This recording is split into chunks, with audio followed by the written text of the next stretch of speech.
What's up, Joy Osmanski? How are you? Oh my gosh, hi.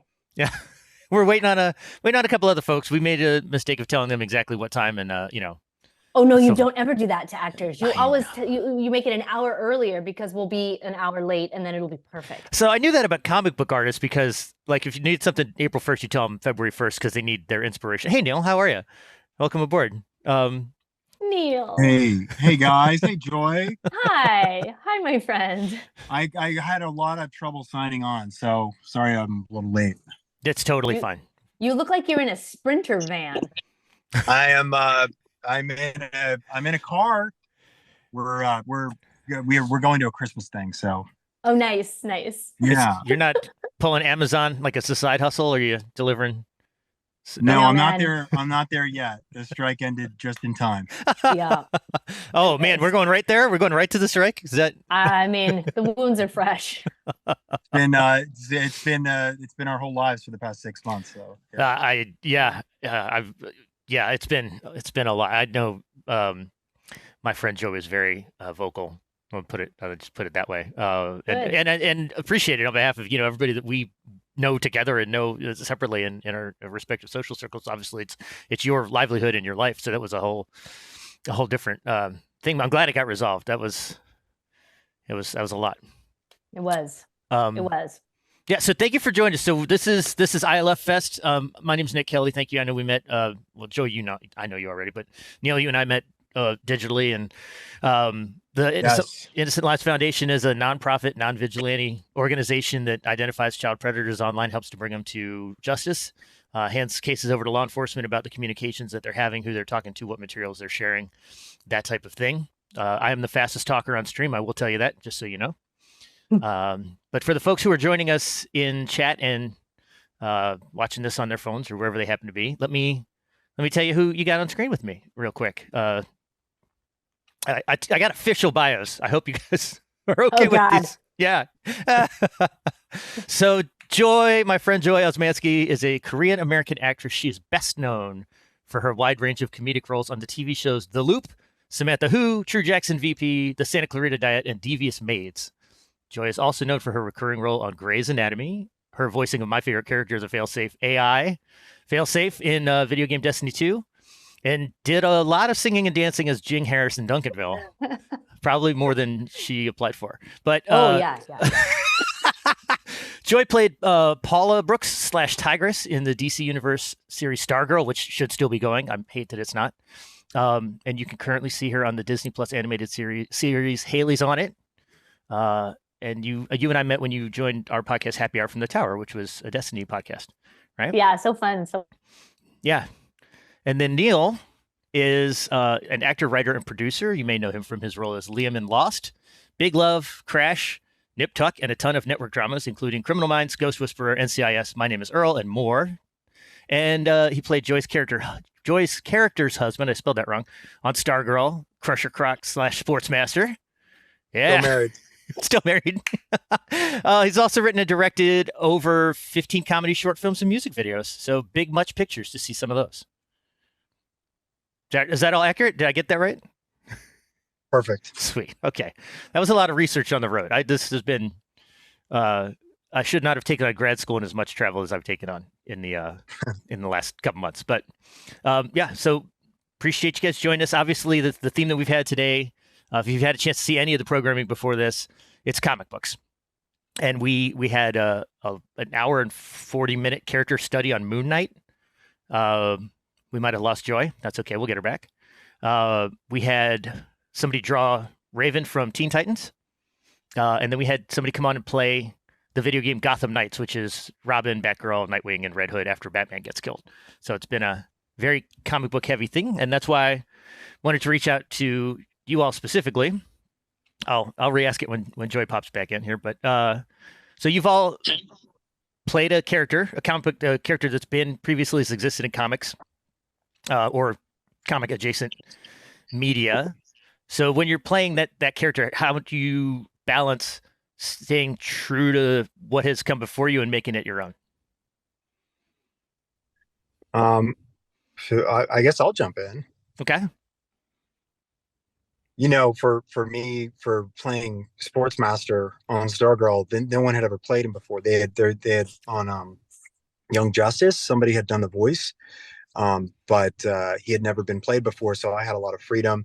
Also, it was just really about Jeff Johns' version of Sportsmaster, because the old Sportsmaster and the one on Young Justice were not the same thing. It was a different version of Sportsmaster. So I really just went by. I mean, I read about the history of the character, and I read up as much as I could, but it really wasn't that helpful because it's all about the script and what he wrote, what his version was. And so, he wrote it really well, and it was very clear who the character was from the moment I picked up the audition sides, and so it was quite easy to put my take on it. Yeah, Jeff had a really, really clear definition of what he wanted for that show, right? Even like developing Courtney and like just everything. I've read about all the. It's interesting to see like writer slash director all in one. You know what I mean? Like him leading that, right? Because I mean, you could tell in every interview he was like, "No, this is how we wanted it." It was very specific, which I don't know that you get that all the time. So Joy, thank you. Welcome back. We were asking. I'm so sorry. I that really wasn't a protest against you reading my bio. I swear. Well, I was just in response. I was just going to go same question to you and just not say anything else and not tell you what the question was. But I won't do that to you. So I could guess. I could guess. Yeah, it's way more about how do you balance, like if you're playing a character that has been in comic books and comic book adjacent media, how do you make it your own, but also stay true to anything that's kind of come before you? Yeah, I don't know if this is at all what Neil said, but I did a tiny bit of Googling and then I was like, stop, because the history of the character at the beginning, for me anyway, I found so overwhelming. Because the iterations, I mean, it went back to like 1940 or something, and I just was like, you know what, I can't. It's too much. It'll be overwhelming. So, yeah, Jeff had such a clear vision for who she was now in this iteration, and I finally realized that's all I needed to know. Like, for me to try to fill in blanks based off of other versions of the character wasn't going to be helpful. So I just trusted Jeff's vision, went forward with that, and that was more than enough. Yeah, that's well, you answered my second question was how much research did you do? Because I know some people were like, I didn't want to look at a thing, sort of one end of the spectrum, right? And then others are like, no, I need to see absolutely everything. I need to make sure if I take equal parts Christian Bale, Ben Affleck, Kevin Conroy, all this just to put my Batman character together.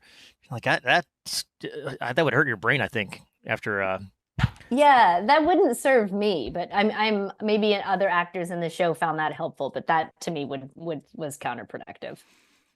So what was it like working with that cast? Because I know, so you and I've talked a little bit about some of the folks on Stargirl specifically. I know, especially the leads, Meg.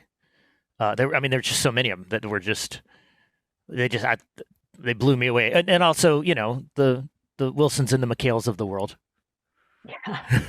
I mean, Neil and I think we always felt like we were just really lucky. I mean, first of all, we really enjoy each other and care about each other, and that's not something I ever took for granted, because it could have been anything. Neil could have been anyone, and I just thank God we have so much in common. We have families, we're journeyman actors. Like we have so much in common, and that was lovely.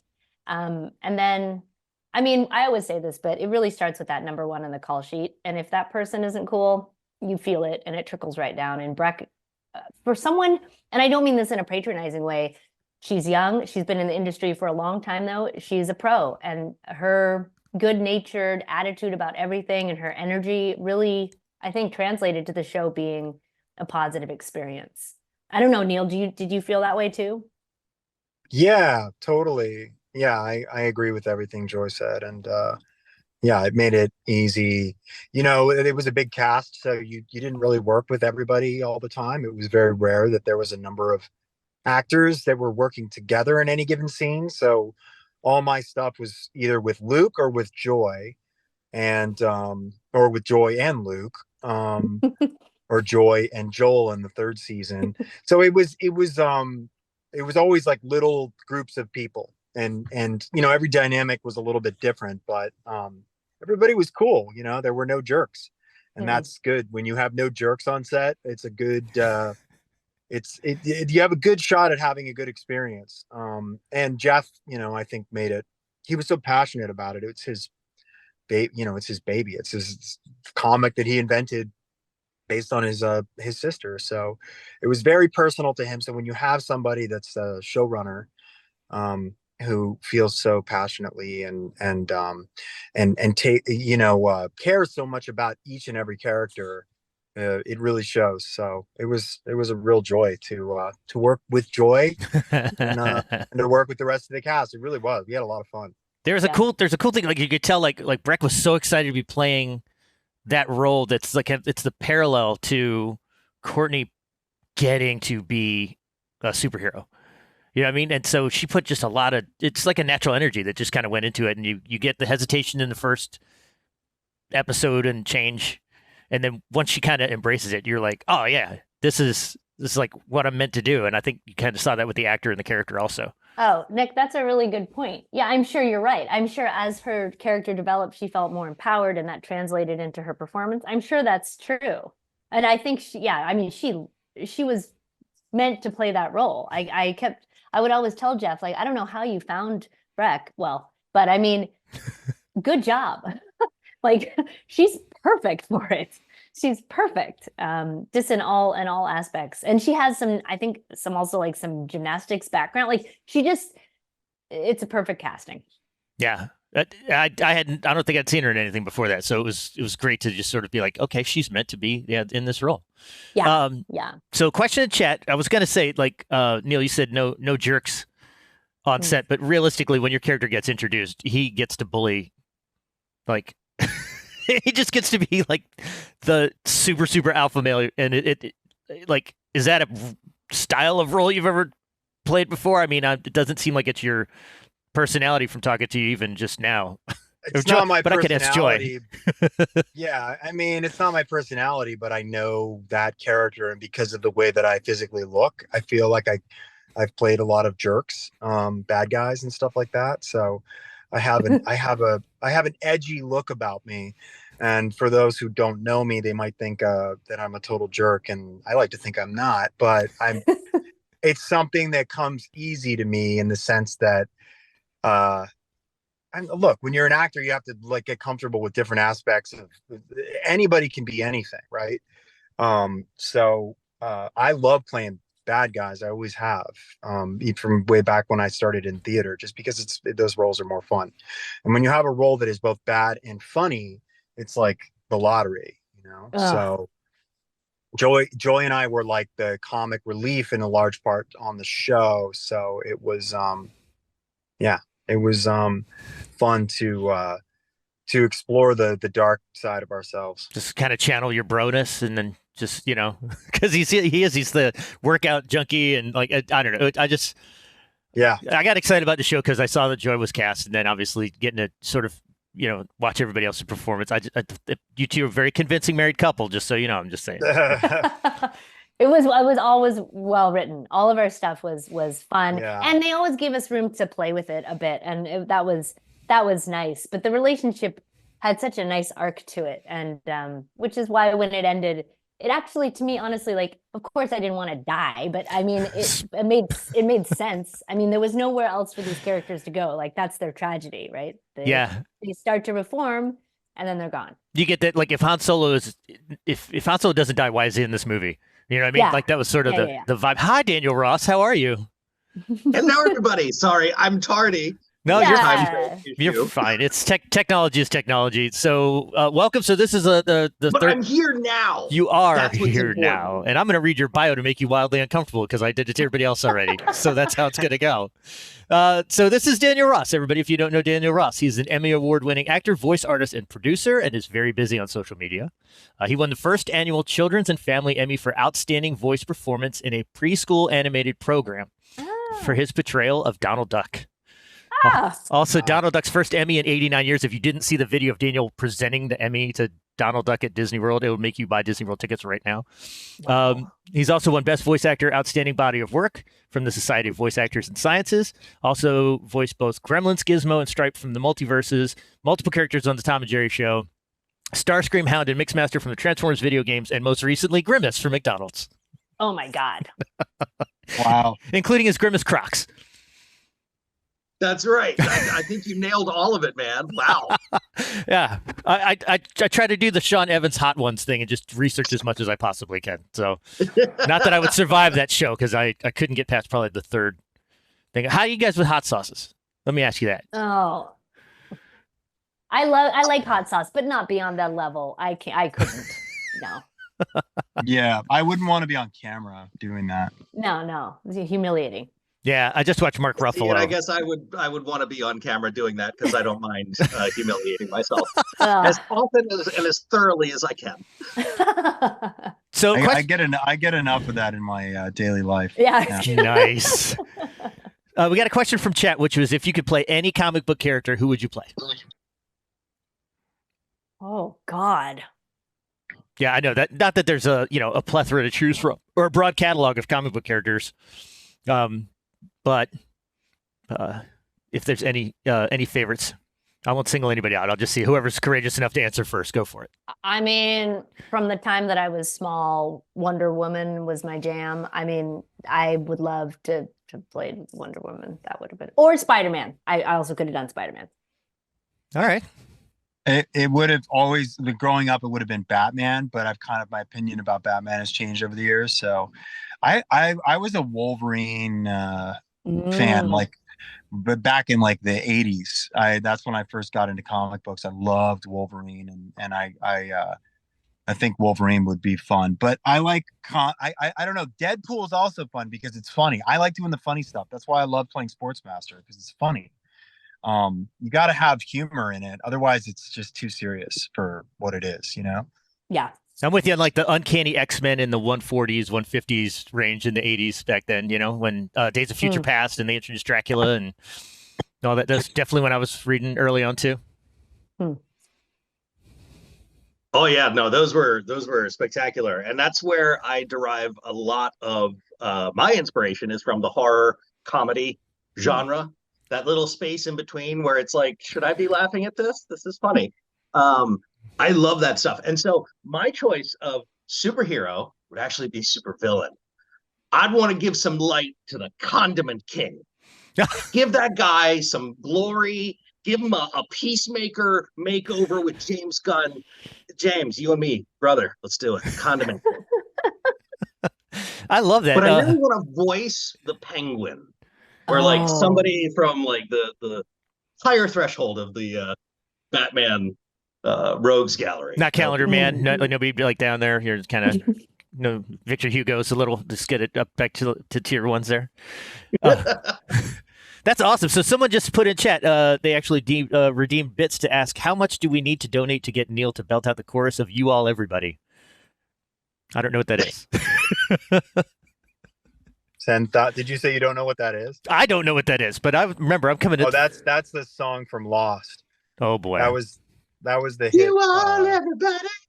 Yeah, exactly. Yeah. Well, nothing in order to get Daniel to do it. Apparently, donate $10,000. How about that? Try to raise some money here. Don't pay attention to the counter that's on the screen, which you probably can't see on your phone, but it is not accurate. We're over $600 for so far for what we've done today. Daniel, you just touched on something which I had in my questions that you and I met, like, it's been 15 years. This sounds right. Dude, does that sound right? So you were at the Tally Ho Theater in Leesburg, Virginia, doing an indie horror comedy movie. I don't know if I didn't name it. I don't want to name it unless you want to name it. But did you ever think like this would be your career trajectory when you were Kyle? Like you were like you'll always be my Barry, you'll always be my Hal, or whatever the T-Mobile commercial is. And I wanted to just tell you, you'll always be my Kyle. Oh my gosh. Well, thank you for that. Yeah, of course I want to shout it out. I did a series of schlocky independent horror comedies, starting with Ninjas versus Zombies, Ninjas versus Vampires, and then Ninjas versus Monsters. And yes, we had a theatrical premiere at a local theater back in Maryland, where I'm from, and that was so much fun. To your question, did I think this was going to be my trajectory? No, but I definitely wanted it to be. It was something that I had hoped for and dreamed of, and I was applying as much energy as I could towards my craft and what I wanted to do. And as soon as I moved that energy into actually getting to Los Angeles and mixing it up like where you're supposed to, I didn't think that was going to happen. And so I'm very happy to be doing what I love and to see a continuation of that and remember that guy who was just doing that with friends to have fun and see how close I can stay to that in everything that I do. Yeah, that was it's wild to see to go from ninjas versus which was first? What was the first one? No, Zombies was the first Zombies was the first one. Ninjas versus Zombies to Donald Duck. That's right. That's right. Neil said it, right? You gotta have range. It's a whole thing. Any of you had got a good story from Comic Cons? Any con circuit stories? Did you have any good, bad, ugly, like indifferent? Like I'll never do that again, or my God, this was great. Like I'm still dying to see somebody show up as a character that I've written in cosplay. Like I'm still waiting for that. But oh wow, yeah. Is there any good? Let's go good stories first, and then we can maybe take it elsewhere. I'm gonna assume Danny has all, because like I don't know, but from my point of view, when we were doing Stargirl, everything was shut down. It was such a bummer. Like we wanted to be more participatory, but everything was shut down. So I didn't anyway see. I was nowhere near cons because it was all just sadness. But Danny, I bet you've done some really good ones. Oh, me? Yeah. Yeah. Oh, sorry, I go by Daniel. So it's people. Oh, sorry, Daniel. Who else sorry. is in the room? Oh, sorry. Yeah, no, I've got a lot of fun ones. I mean, first and foremost, when I get to go somewhere for a weekend and just mix it up with the fans and just hang out and get to meet the people who are following like online shenanigans and things like that, it is so fulfilling to just be able to sit there and do that and to have that connection with everybody. So that's what I'm there for. And the convention goers don't hold back. They are awesome. And, you know, I've met some really amazing people who have completely shifted my paradigm in so many different ways. I had a fan who came to my table. I was in Bakersfield, California. And they brought me a vintage Donald Duck stuffed animal. And first I'm like, whoa. That's like, oh, you can't give that to me. And they're like, yes, we would love for you to have this. But they made an amendment to it. They put a little pillow on the back where if you squeeze it, you could hear my mom, who passed a couple years ago, saying in Donald Duck voice, and so it was just the sweetest thing that anybody has ever done for me. And that's the level that I think people bring to the table when they do those things. So I love doing it, and I love being out there and seeing people. Man, that's a good one. And we always go live on TikTok too. Crazy stuff happens. Oh my gosh.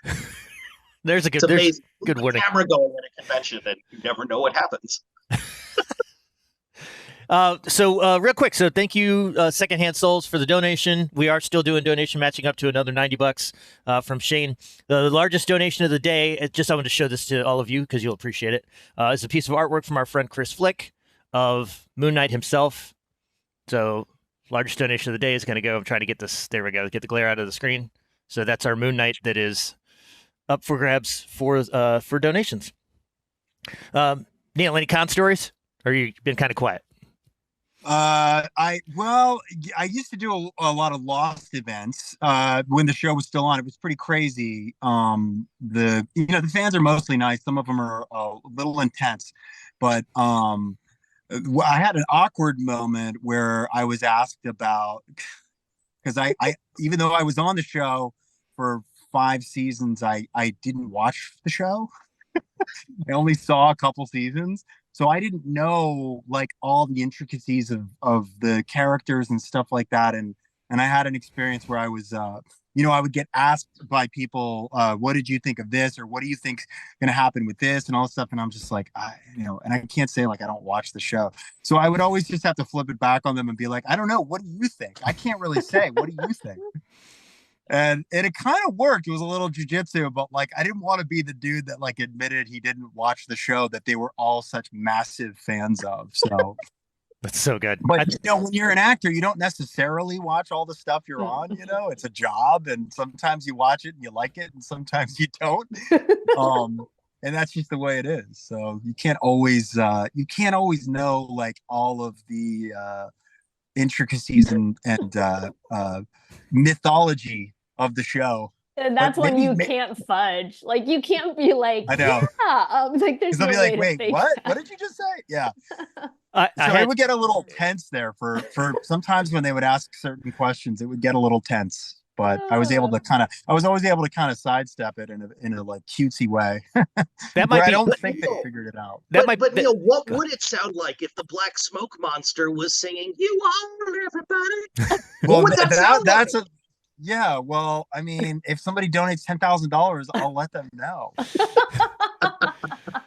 Switching roles, new moderator for the panel, Daniel Ross. Thank you very much. We appreciate that. Yeah, it's good. Sorry. That's good. No, no, That's good. Look, I'm a Lost fan, so It was a great show. I Yeah. loved it. That's It was, yeah. I think I watched Thank- John Wesley Shipp do that to somebody like even a month ago because I was at a con where he was the guest, and he's been 6 different Flash related characters over 5 Oh. different shows for like 30 years. God. And so when somebody asked him like a Professor Zoom animated question versus the original Flash from the 90s versus the new series with Grant Gustin, you're like, how do you keep all that straight? And either he did or he totally Jedi'd it, and I'm not sure which way it went, but I'm gonna have to go back and find out because that's a great skill that I never thought about using. I have learned from my grad school professor. Let me ask that another way. Like I've learned that one, but the one you just did was really good. Question in chat for Daniel Ross. If you were added as a character into Multiverses, the game, as yourself, what would your special move be? I mean, I main Uncle Shagworthy because, near and dear to my heart, that was a fun character to play. Uncle Shagworthy at your service. So much fun to play. So I was maining him while Multiverses was in its beta. And so if I had my own character moves, I'd probably stick with what's comfy for me. But I'd maybe give myself some other like cool moves and stuff that wouldn't be known until the game releases. So yeah, I could only speak to what I know. That's a good answer. I like that a lot. I'm going to pivot one quick minute because I don't know if everybody knows. I think, Joe, you probably know this, but about Neil. So, Neil, question for you specifically. In addition to your work in front and behind the camera, you're a painter. Yes. Right?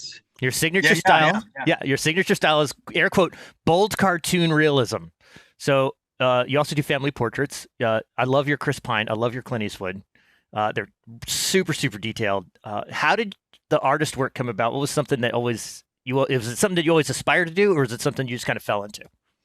So funny enough, like when I mentioned that I used to read comic books when I was young, I think when I was, probably, sorry about the brightness here.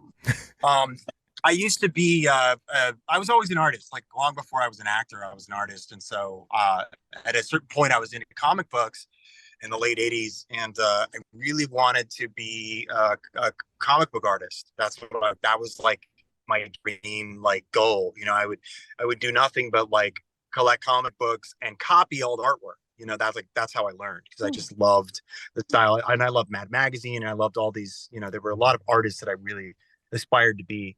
Mort Drucker was one of my favorite, but I got into it through that. I was always, everybody draws when they're little, but like I kind of had a talent for it. And then I got really into it, and it was sort of like the thing I enjoyed to do the most. And I just kept it up over the years. I'll go long periods of time without doing it. But in like probably the last 10 years or so, I've been lucky to do a number of commissions, and it's just a lot of fun. It's something I enjoy. It's very, it's very time consuming. So it's not something I do all the time, but it's something that when I get something that I'm working on that I really, that's a real challenge, or that I'm having fun doing, or it's something I'm passionate about, a character or whatever, a person, an actor, whoever I'm doing a portrait of, then, it really inspires me and motivates me to do it more. So yeah, I just was always into it from when I was a kid, and it's something I'll be able to hopefully do the rest of my life. That's awesome. Neil, what kind of medium do you enjoy the most within that? My mom was an artist as well, so that's right? Near and dear. I hear it. Yeah, so I love color pencil, and I think it's like I do like kind of a mixture of color pencil. I do a lot of pencil sketches, but I like using colored pencil. I have a technique that I do with colored pencil where it really looks like oil paint. And then I'll do mixed medium. So I'll have like some, sometimes I mix acrylic, sometimes I do oils, sometimes I do oil pastel. It just depends. It depends on what look I'm going for.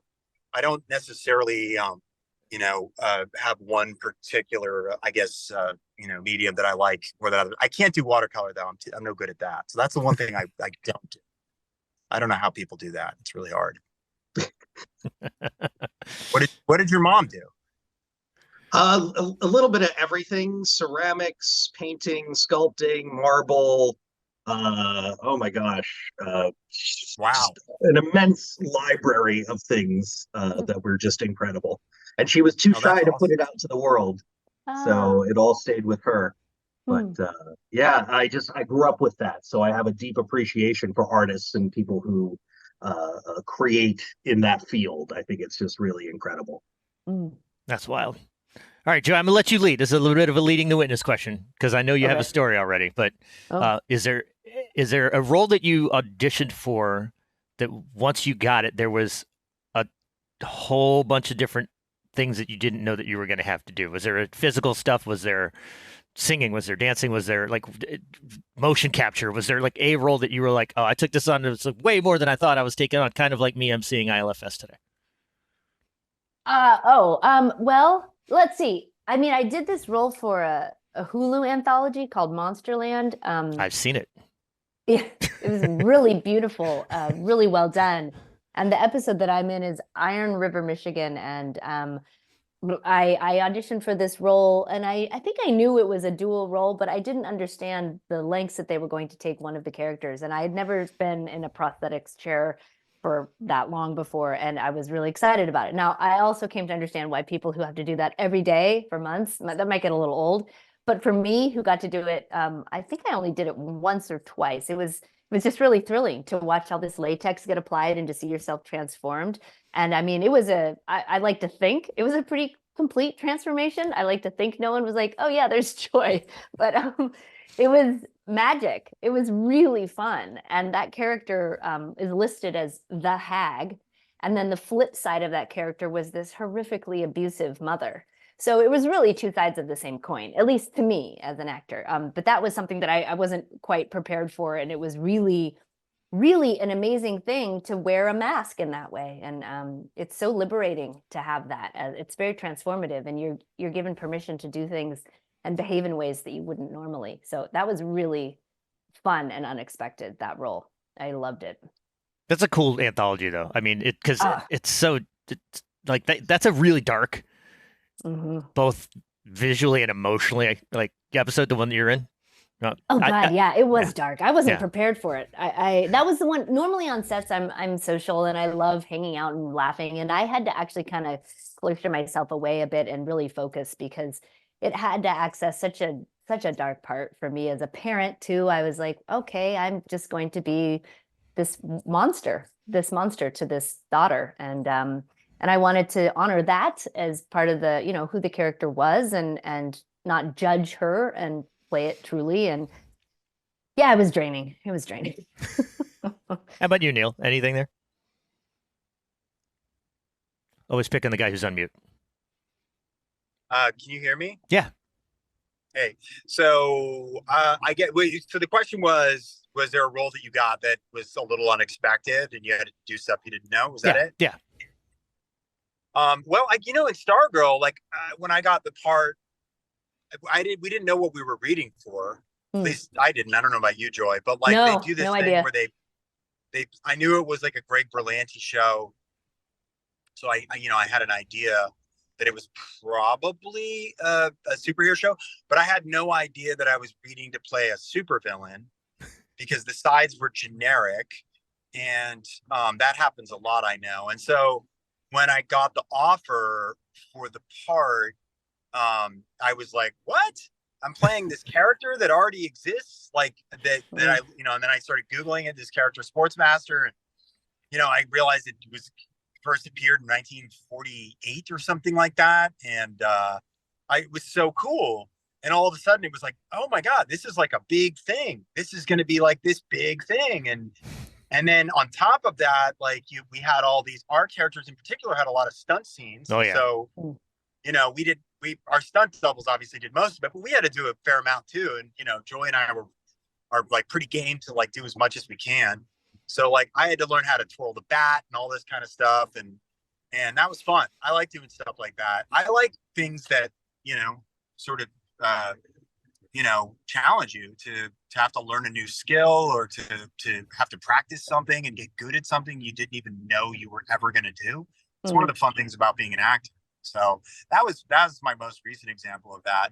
And it wasn't like oh shoot, I have to do all this. It was like, oh cool, I get to do this fun stuff. And it was fun. How about you, Daniel? Oh wow. I mean, I mirror a bit of what Joy was talking about with like getting into these very elaborate costumes or makeups and things. That the escapism that you get from those is so much fun. It's so much fun, and it's one of the things that is very satisfying to me as a creative in this field. I love the escapism. So when I get to play a multitude of different characters, that's very gratifying. So voiceover gives me a bit of that. But you know, it's a challenge, like what Neil was talking about. I really crave a challenge. And so harkening back to the movie stuff, I would say by the time we made Ninjas versus Monsters, we had a full-on film production. Whereas before it was, you know, we're a bunch of friends, we're figuring this out, we're making something that we laugh about, and it kind of blew up and kept on going. And so we found ourselves making a movie, and I'm making choices as a producer and as an actor who, by the way, was a magically imbued ninja. So I had to learn a whole host of physical activities that my body did not want to learn. And so it was a challenge. It was a challenge, and I will always look back on that fondly and see what I created with this amazing group of people and say, that was just so much freaking fun. Oh my gosh, I want to do that again. Is there talking about, so Joe, so Dan talked about escapism, and then you talked about like isolating from everybody to maintain character. Is there somebody that you've worked with in a positive way that has been that, like, just doesn't, not Daniel Day-Lewis, I don't want to go that far, but like just doesn't, just so method that you're like, wow, it makes you kind of like question if you really know that person, if their personality or you know, or like a performance. Yeah, like or have the, you know, like the Daniel Day-Lewis is the obvious one. Everybody just kind of goes like, he just gets into a role and he just never gets out of character until filming's over. You know what I mean? Like not just that day, but ever. Right. Yeah, there's no mental health issues there. I mean, I don't think, honestly, I don't think I've ever worked with an actor who has disappeared so completely that I wasn't sure who I was dealing with, or maybe I did. I mean, how would I know? Yeah, I mean, I remember my husband was on Walking Dead, and I remember him talking about Andrew Lincoln and how he always stayed in that realm. Like he never had his British accent. So I know that people do it, but he was still super relatable. Do you know what I mean? I mean, Neil, I know you're secretly from New Zealand, but I never knew that. Yeah, exactly. That's so funny because I just did a film because I played Brits a bunch of times because I was British on Lost, and I had a bunch of roles on TV where I played Brits, and it's kind of cool because I just worked with a girl on a film that just wrapped where she's like, I had no idea that I thought you were British, and I was like, well, that's cool. Not that but I don't do that like staying in character thing. But I have a funny story. I've never worked with anyone like that, fortunately, because I think working with people like that would be a little weird and exhausting. But when I read for Lost, I pretended I was British in the whole audition process. And in fact, because my thought was they only wanted British and Irish people to audition for the role. And I was like, well, there's no way they're going to it doesn't matter how good my accent is. There's no way they're going to give me this part because there's already so many British and Australian and Irish actors in Hollywood. And so I just have to be British. And so from the moment I read for April Webster the first time in the pre-read, talked to her and her assistant after, you know, the whole conversation we had, I was in a British accent. And it was so funny. It was like I was working undercover. And then I went to producers for that. I read you do another audition in front of the producers, and one of the producers was actually British. And I had invented an entire backstory for Oh my God. character, where I was from, when I came to the States. I had this whole thing. And thank God I did, because he actually asked me, like, in small talk after the audition, and I had the whole thing ready to go. And apparently they bought it because I got the part. And then as soon as they found out, they called my agent to ask if I had a visa to work in the US. And my agent laughed, and he's like, no, he's American. He was just doing an accent. Amazing. And immediately I get a call from my agent saying, okay, the director's worried about your accent. Oh my God. And so that was like proof to me that if I hadn't pretended to be British, I would never have gotten the part, because it's all about convincing people that it doesn't matter how perfect your accent is. It's about how you commit. It's about committing. And so if you commit to the story, then they'll believe it. Even if it's a little weird, your accent, they'll like, a lot of people have weird accents. People have weird stories. They live in one place for 20 years and they go to school in another place or whatever. So people will buy it if you commit to it. And so that was a funny story where I had to stay in character, even when I wasn't acting. Now, once I got and shot the episode in Hawaii, I didn't do that anymore. And I was a little scared that they were going to fire me, because I thought they were going to be like, I thought they were going to be like, you conned us, basically, which I did. But, it was too late. For their own They already booked good. me. It's for their own good. Exactly. I love that story. How about you, Daniel? I never get tired of telling it. No, that is wild, because those are the kinds of shenanigans that I would get into, before realizing, oh, maybe voice acting is something I should do, because I get into a lot of trouble with it. Yeah, no, that's awesome. Oh my gosh. What were you saying? So staying in character, method actors. Yeah. I have not encountered many. I feel like people, at least from my experience, people like to go to certain planes of being rather than fully acting out a particular character or being an asshole or somebody who's mean to everybody on set. They just go to places. They like to listen to certain music or have certain lighting or certain things about themselves that make them close to those emotions. But then when the camera breaks, like, we're all hanging out, we're all having fun. And those are the people I enjoy working with. If you're going to be off brooding and you're just not going to say anything or be mean to people, like, they're going to think about that while they're trying to perform. Why is this dude being so mean to me? What's the deal? Like, that's going to influence their performance. So don't be that person. It's not necessary. Mm-hmm. If you need to be private, then you have your own trailer and you stay there. So question. I just agree with that. I think most of the stories you hear about people that have worked with those people are not positive ones. They're usually negative ones. Those people suck up a lot of oxygen, and they like to make everything about themselves. There was a recent, I think it was a New Yorker Vanity Fair article about an actor on Succession who was like that. And nobody on the set had anything good to say about him. So it's not something you necessarily want to do. But see, that's what I'm saying. Like, so you shouldn't do that, because then people are going to be preoccupied with what you're doing, and it's going to influence their own performances. It's distracting. Yeah. You don't want to do that. You don't want to do that. We're all stay in your trailer. Don't interact with anybody. Yeah. Question from chat. I didn't write this, Joy Osmanski. What is your secret party trick? Okay. Okay, I'll tell you, and it's going to completely underwhelm you. Are you ready? My secret party trick is, at the end of the night, if there is leftover food, I can look at an array of Tupperware and know exactly the right size that everything is going to fit into. That's a skill. It's my trick. I don't know where I get it from. I don't know, but I can look at like an amount of something in a big pot and be like, that one. Perfect. Dang. All right. Well, that's useful. That's useful. Yeah, thank you. See, I told you, it's underwhelming. It's not like I can do like a keg stand while juggling. It's not. No, this is my life. It's finding the right size container for the leftovers. Do you understand? Is that a power that you had? Is that a power that you had before kids? Yeah. Oh, really? It's always been with me. Yeah. Wow. All right. Mhm. We're gonna have to do mental health panels on all of you, I think, at this point. So give me some joys. Sorry, Joy. Give me some like happiest moments of acting and how that contrasts with voice acting.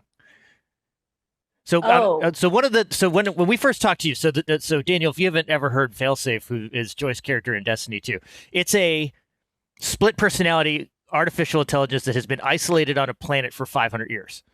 And there's the really, really happy voice, and then there's this other voice that comes in and just submarines everything that the happy voice had just said. And we went in interviewing her, assuming, oh, she did all the happy lines, and then she went back and then did no, she just did them both, like just ping ponged back between the two person. I don't know if that's still like your favorite thing that you've done voice. I'd like that to me. I don't even know how you did it, but you. it's funny because I just did some more. And I will say that, yeah, that's the most fun way to do it. And I think it's because the way that it's written, it might as well be dialogue between two different characters. Yeah. So it's easy, it's just much easier to play it that way. And luckily I can flip flop very easily because they're so polar opposite each other. And the rhythms of the one definitely affects the rhythms of the other. They really bounce. So yeah, come on. It's so much fun. I mean, the writing is so good for that character. It's always been a pleasure to do that. That's Yeah. outstanding. And so is that like your favorite sort of experience voice acting wise, or do you have other ones there? I mean, that was great. I think that, and you know what? All my voice acting things have been good. Jing was so much fun. Again, like you mentioned, because I didn't expect to get to sing as much as I did as a 5-year-old. That was really fun. And because I was playing Jing concurrently with Tigress, and they were like complete, I mean, again, just so opposite. It was really wonderful to play this child, and I would get to do it from wherever I was in the country at the time, and then go put on this very small outfit and pretend to be a badass. And so yeah, I think, but I mean, Daniel, the voiceover is so liberating. I found it's just completely liberating. You're completely unself-conscious. You're just doing the thing. It doesn't matter what contortions you're in, what you have to do to get there. It's such a liberating art form, and such a positive space to be in. Like the community, oh my God, I feel so lucky that I'm a small part of it, because everyone that I've encountered in it is a gem, a gem.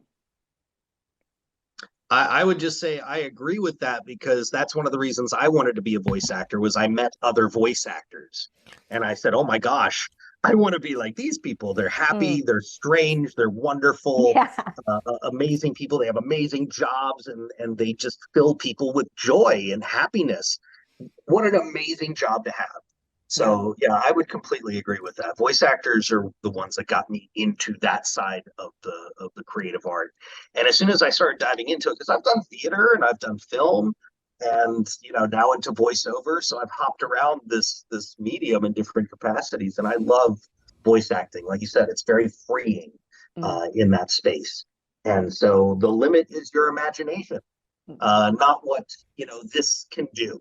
And so Yeah. I think that's a fun space to play in, and I have the most fun with it. I'm grateful to be doing that in my life.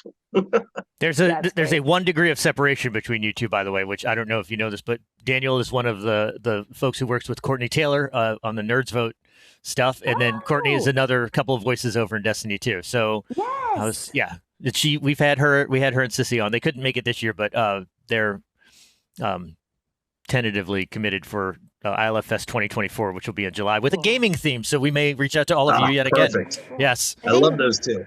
Yeah. The voiceover Venn diagram might be a circle. I think it's just, yeah. Question from chat.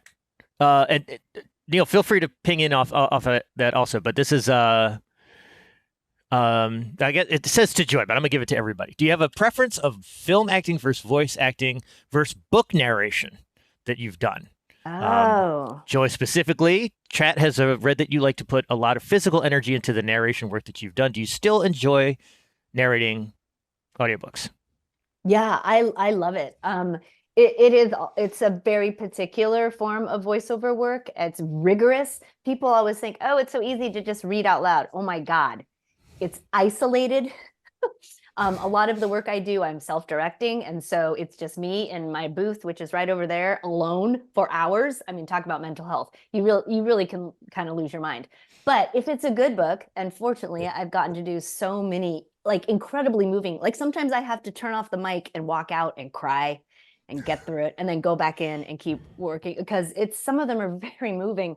And it's such a wow, what an amazing thing to be able to deliver an entire story to someone from beginning to end.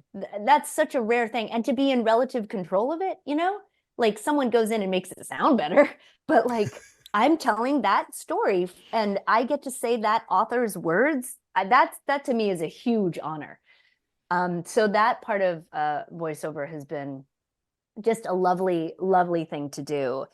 And the fun of working with film and television and other kinds of voiceover, it's just so collaborative, and that feeds me in a way that nothing else does. I love working with actors like Neil.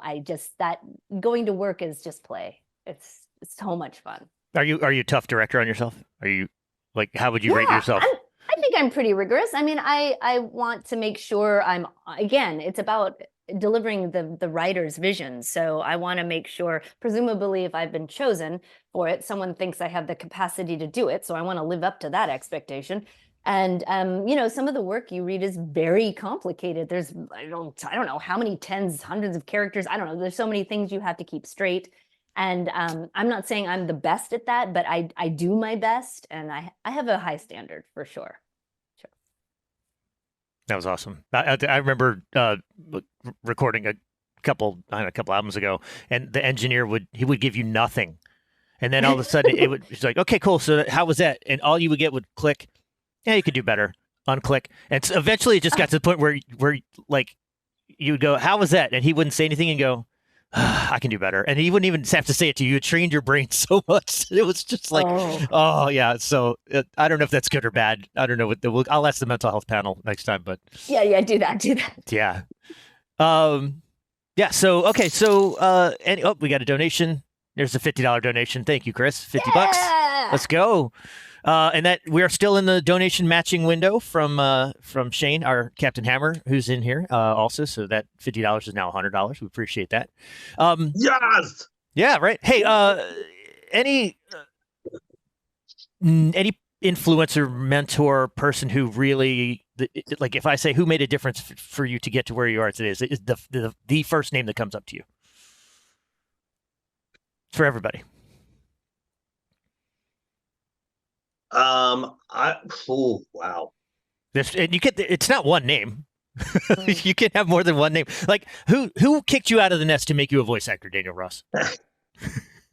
All right, I got to name drop 3 people specifically. Phyllis Lee Vixelio was my high school drama teacher who really gave me the tools to be able to do what I do to this day. Debbie Derryberry, the voice of Jimmy Neutron, a dear friend of mine, really was the very first voiceover workshop I ever took. And I walked in there with a little bit of an ego on my shoulder, like, oh, I got this. It's going to be easy. And she quickly showed me, no, the heck it ain't.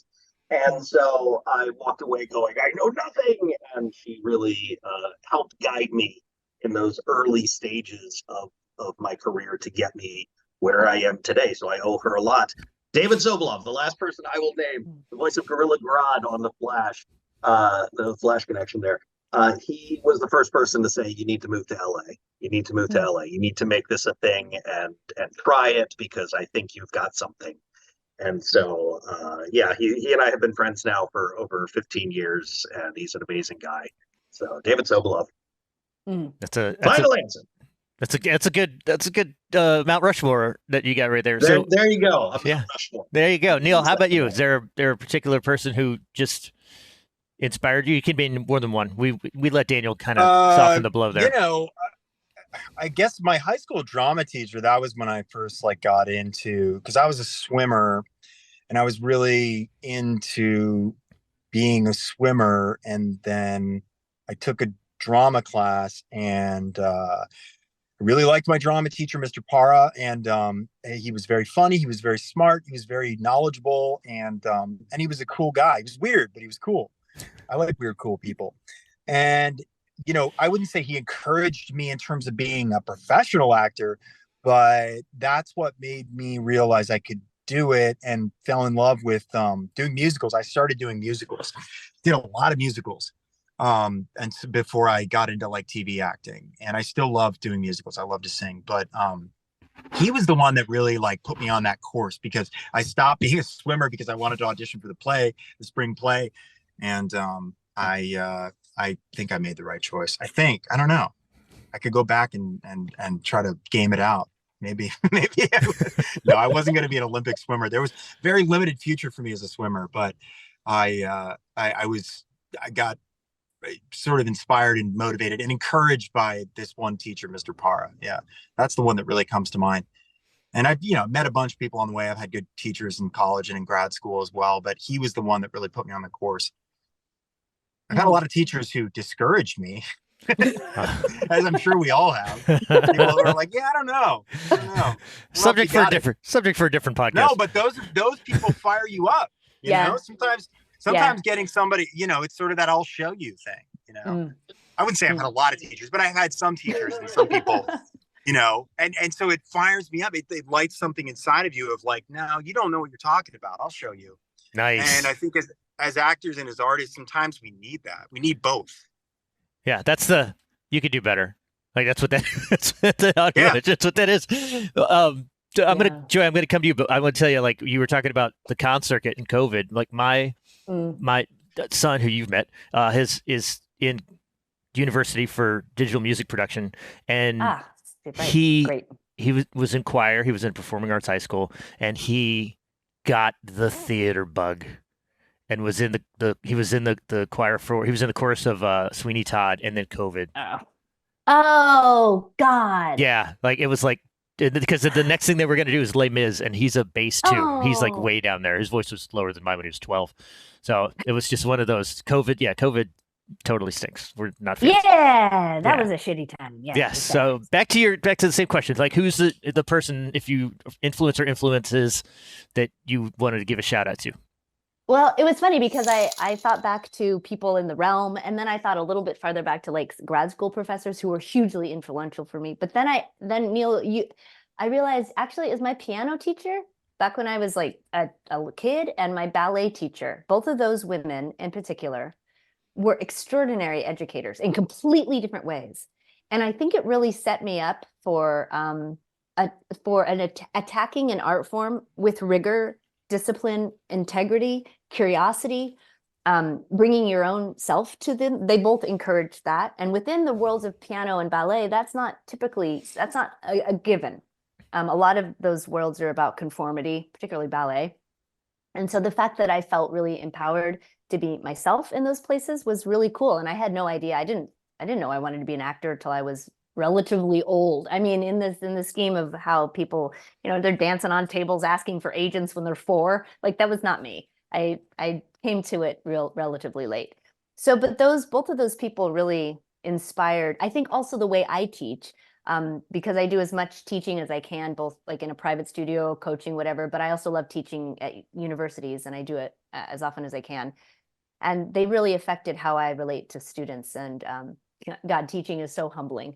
It's so profoundly humbling. And I think that's really affected me as an artist as well, because I'm always learning, and I love learning from other actors, directors. I love learning from the props dude. I love it. It's so, what we get to do is this constantly open world of knowledge and creativity. There's nothing else like it that I can think of. It's really cool. Life's a playground. Right, which is it's so I love that so much. So our mods have been really great about continuing to post. We're actually over $750. Everybody, we are also, they've been posting where to find each of you individually, but I'm going to ask directly because we have a couple minutes left before I'm going to wrap up and just once again recap what the mission is and why we're all here today. So the second time somebody's come in with winning math calculations. Hey, I'm working here, guys. So what projects are you currently working on? I know, Neil, we're going to start with you because you said you just wrapped something. So what projects do you currently have that you're working on that you're proud of and that you can talk about? I know, because gaming industry, I know that. And where can people find you? So I'll start with you, Neil, and then we'll go Neil, Joy, Daniel. Well, I just finished shooting an independent feature called "The Interrogation of Anna Good," and it was like a strike. It was funny because they were trying to get an interim agreement for it, and then the interim agreement literally came in the day the strike ended. So No. Oh. yeah, it was one of those weird timing things. So it was kind of cool because but yeah, we just shot it was a really intense, like a three-hander of a movie essentially, and I've never done something like that. It's kind of like a play, and yeah. So I don't know when it's coming out. I don't know. It's gonna probably do the festival circuit, but I have no idea. But I just finished shooting that, and yeah. Now I'm just back into, now that the strike's over, just auditioning a ton again. So yeah, hopefully I'll have a number of things to announce soon. Outstanding. Joy Osmanski. Well, before we went into the strike, I was on a show called, currently called The Core. It's a Netflix show and produced by the incredible, may he rest in peace, Norman Lear. Just like what a force that man has been in entertainment. And but it's based off of Greg Cope White's memoir, The Pink Marine, and it's set back in his experience when it was illegal to be gay as a Marine, and his story, and it's incredible. And so that is coming back to work in the new year. And I think I'll do a little bit more on that. But that was been amazing. And Vera Farmiga is in it, who I'm a huge fan of. And just getting to sit across from her and watch her work was amazing.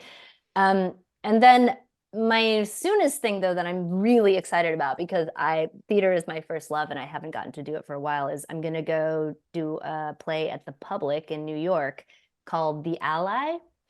And it's a world premiere. It's written by Itamar Moses. He's a Tony Award-winning playwright. And it just happens to be about exactly what is going on right now between Israel and Palestine. It is set on a college campus. It is going to be intense. But I can't imagine a better forum to explore that in than theater, which has always been such a provocative, creative space. And so I'm really looking forward to being part of that. Joy, I didn't know that. That is so rad. Dude, thank you. It just That's happened. insane. You're going to be on the public stage. I awesome. know, man. I know. I can't even wrap my brain. Thank you, Neil. I can't even wrap my brain around it. I mean, honestly, if I think about it too hard, I get really stressed out. And her husband was just on Broadway, by the way. Yes, in the Tony Award-winning Leopoldstadt. So we're just looking to explore the entire Jewish experience, and just, between the two of us, we're gonna cover it. That is a short Amtrak ride for me, so I will come see you. Oh God, that's great. Yeah. I would love that. Yes, I'm super excited. I just went to a conference last month and I stayed at the same place in Philadelphia, and I got to the hotel and looked across the street, and the 20th anniversary of Wicked was playing. And I had no clue, and I'm like, well, I guess I'm doing that tonight. So yeah, I can't wait to get back up there and see you. Daniel, what do you got? Oh my gosh. Following that up, congratulations, Joy. That is incredible. Oh my gosh. Good. Break a leg. Thank you. That's awesome. Thank you. Let's see. Voice acting. You can hear me in a video game called Jumanji Wildlands. I play pretty much all the evil bosses of the game, which is fun. I made a movie called Onyx the Fortuitous and the Talisman of Souls. I play the beefy bad boy. He's basically a giant pile of ground beef, and he's evil.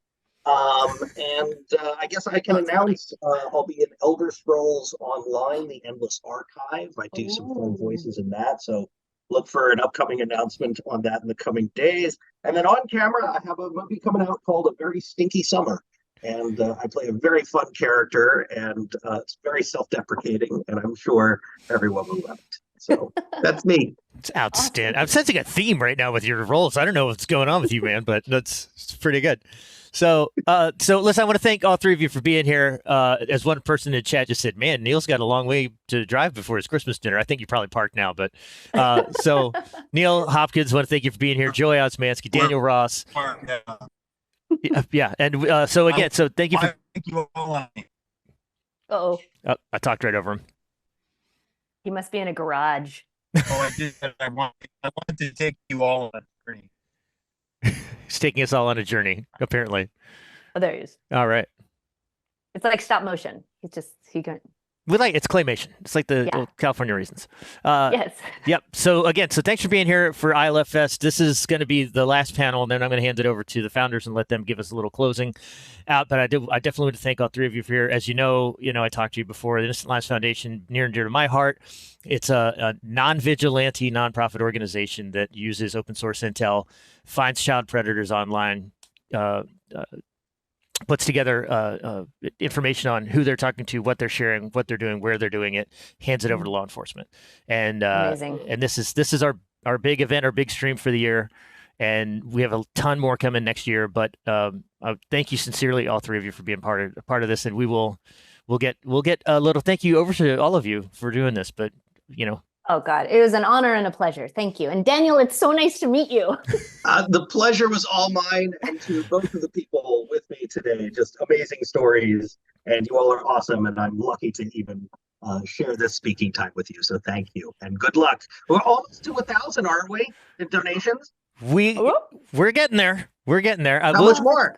Well, it depends. I mean, there is still one more session where, it's like this, when you go back to the PBS fundraiser and they're like, this is how close we are to our goal. Like, somebody else gets to do that.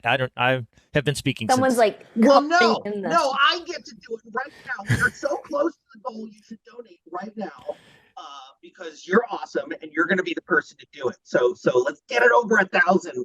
And they can say that they want it over 1,000 later. I had to do it myself. It's a pleasure meeting. You're special people. I love you both. And I will jump over to our video segment and mute this stuff and then thank both of you here in just a second. So stick with me for one more minute. Thank you, Nick. Thank you both.